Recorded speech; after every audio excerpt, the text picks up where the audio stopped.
بسم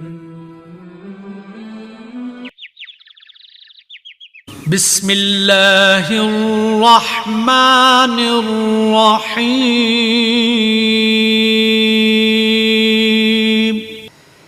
ناظرین کرام، حضور صلی اللہ علیہ وآلہ وسلم، صحابہ کرام، تابعین اور تبع تابعین کے ادوار کی مسلم خواتین نے حجاب، پردہ اور مذہبی تعلیمات پر عمل پیرا ہو کر معاشرے میں اپنا کردار ادا کیا اور ساری دنیا سے اپنی خوبیوں کا لوہا منوایا، جبکہ آج کل کی خواتین اور نوجوان لڑکیوں کو پردہ، حجاب اور مکمل لباس اپنی ترقی میں سب سے بڑی رکاوٹ محسوس ہوتا ہے۔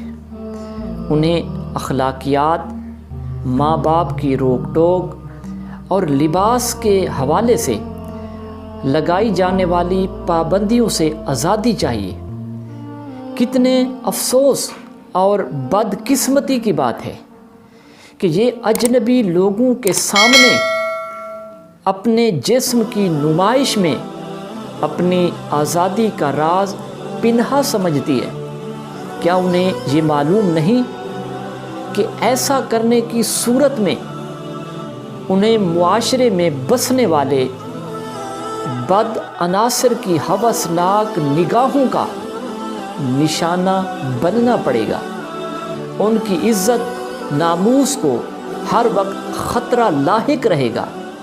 لہٰذا خدا را یہود و نصارہ کے دل فریب نعرہ آزاد خیالی سے باہر تشریف لائیے اور اسلامی تعلیمات کی پاسداری کرتے ہوئے دین، ملت اور معاشرتی ترقی میں اپنا حقیقی کردار ادا کیجیے۔